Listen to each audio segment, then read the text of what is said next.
দেখেন ভাই, গুপ্ত বলায় জামাতের নারী কর্মী খেপে গেলেন।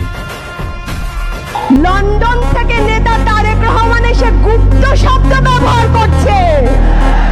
এই গুপ্ত শব্দ রাজাকারের চেয়েও শক্তিশালী শব্দ হয়ে উঠবে ইনশাল্লাহ। এই গুপ্ত শব্দ দিয়ে আমরা জোটকে ইনশাল্লাহ বিজয়ের পক্ষে নিয়ে যাব ইনশাল্লাহ। শুনেন, এইসব শব্দের রাজনীতি খেলেন না, এগুলো শেষ হয়ে গেছে। আপনি যখন লন্ডন থেকে আসছিলেন, তারেক রহমান যখন লন্ডন থেকে আসছিলেন, তখন আমরা অনেক আশা নিয়েছিলাম যে উনি বোধহয় দেশের উন্নয়নমূলক কাজ করবেন, ভালো কথা বলবেন। কিন্তু তিনি কোন স্তরের কথা বলছে সেটা আমার বলতে দ্বিধা লাগছে। একজন নেতার মুখে, ওই স্তরের নেতার মুখে এরকম গুপ্ত শব্দ মানায় না। এইসব এক শব্দে হাসিনার পতন হয়েছে। আপনারা যদি এইসব শব্দ ব্যবহার